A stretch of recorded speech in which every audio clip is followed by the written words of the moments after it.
Hello everybody and welcome back to our NCAA Football 14 Dynasty, here where we have control over the Wake Forest Demon Deacons. I'm your host JT Plays, and we have finally hit the bye week, the first one of the year in the year of 2014. Wake Forest, they are on a roll. They are 4-5. We'll get to the schedule and who we have left in just a second, but we're going to kick things off with some recruiting. We're going to show you our top guys that we are going after. And we're going to show you guys that are visiting, like these guys right here, Nate Rivers, AJ Flowers, and Tyrone Rogers. So without further ado, let's get into it. We have one guy ready for a visit. That's Kevin Jackson, a wide receiver. We're going to offer him a scholarship. It wouldn't be right to. You see there, he comes in 48 overall, though. So, not the best, but he's only a 2-star. But if he wants to come here, maybe we can either have him on the team or wheel and deal him around college football. So we're going to go ahead. We're playing Army coming up next. And you see there we have bye week, Army, bye week, Boston College.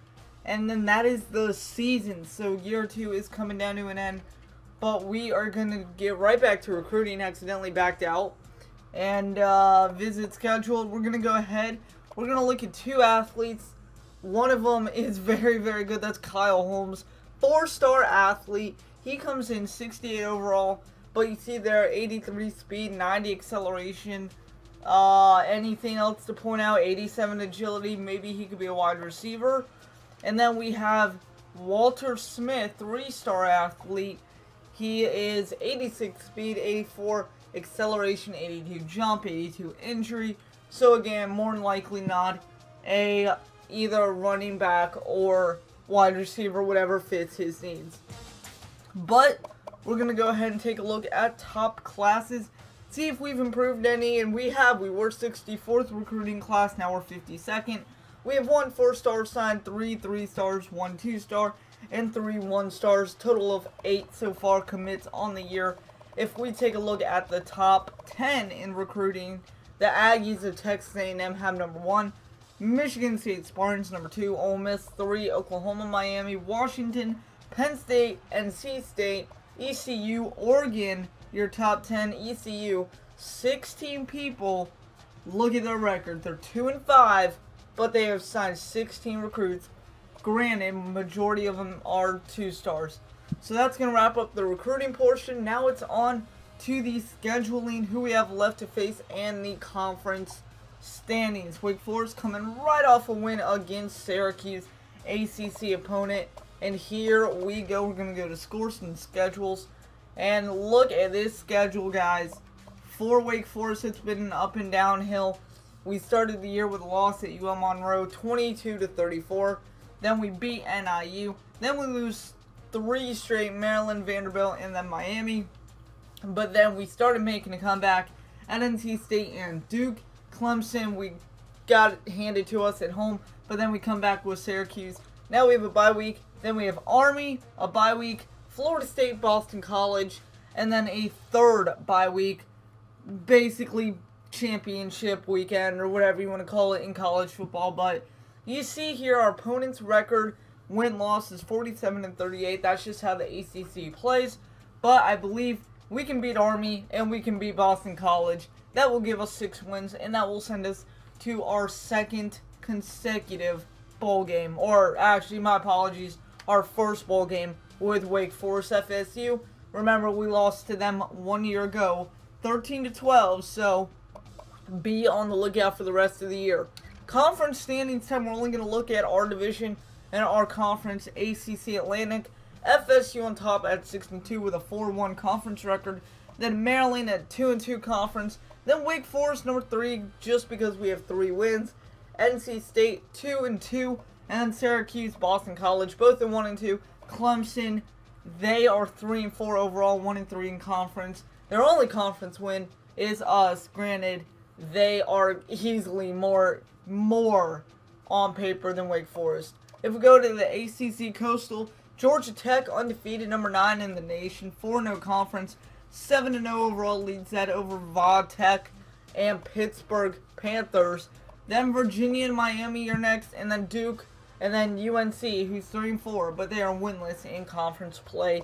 So if we take a look at it as a whole, Wake Forest 6th place there out of 14 teams. That's pretty darn good. If we go to the Heisman Watch now, we're not going to have any Wake Forest.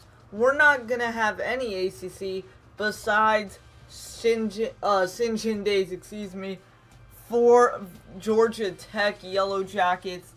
Last game you see there, he had 15 carries, 87 yards, but Braxton Miller for the Buckeyes does lead the way. Then it's Everett Goldson, then Sinjin Days, Dylan Thompson, and Malcolm Jones. So, with that said, we are going to go to the stats and records.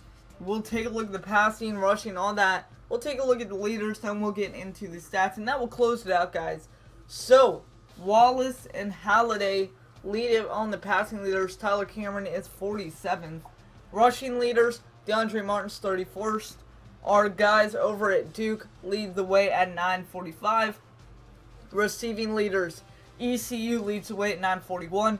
Matt James, 533, comes in 54th. Tackle leaders, it's a sweep of Wake Forest. 52, 42, 39, 38, 38. It's absolutely insane. That's over 150 tackles right there by just 5 of our guys. Sack leaders, it's gonna be North Texas, Florida, FAU, and Fresno State all at 7.5. Garcia for us, 82nd in the nation at 4. Interception leaders, Merrill Noel comes in 34th in the nation. 4 INTs, Toledo and USF do lead the way at 9 and 8. So now it's time to get to the season stats for Wake Forest. Tyler Cameron, 1,500 yards on the year, 7 touchdowns, but 4 interceptions. Not much better than him. In fact, worse than him, Kevin Souza, 371 yards, 2 touchdowns, 5 interceptions. Rushing leader, DeAndre Martin, 175 attempts for 640 yards. Stellar 10 touchdowns from Lake Magdalene, Florida. His longest run, if you can believe it, 15 yards. He's averaging 71 per game, and he has over 200 yards after contact. Receiving, DeAndre Martin, he leads the way in receiving yards or receptions, but if we go ahead and look at receiving yards, Matt James deservedly should be leading that at 533. He has 3 touchdowns. Brandon Terry at 384, then DeAndre Martin at 342. Anthony Rook at 319, Aaron Willis 176, Sherman Ragland at 161.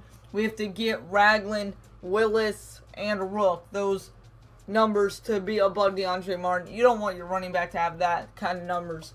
Touchdowns, Matt James, Anthony Rook both at 3, DeAndre Martin at 2, Sherman Ragland at 1.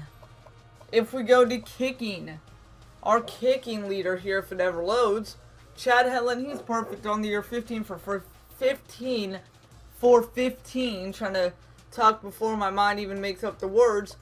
He has a longest field goal from 51, and he's also perfect from extra points in that category. From 50 yards, he has 2. He's actually 2 for 2, so that is very, very nice. Punting, Alexander Keinel, 26 punts on the year for over 1,000 yards. He's averaging just a hair under 44 yards. And the net yards, or the total yards minus return yards, 958. That's very nice to see there out of him. We have not got blocked, and Keinel has downed 7 inside the 20. Kick return and punt return, 1 touchdown. That's by Jonathan Williams back earlier in the year.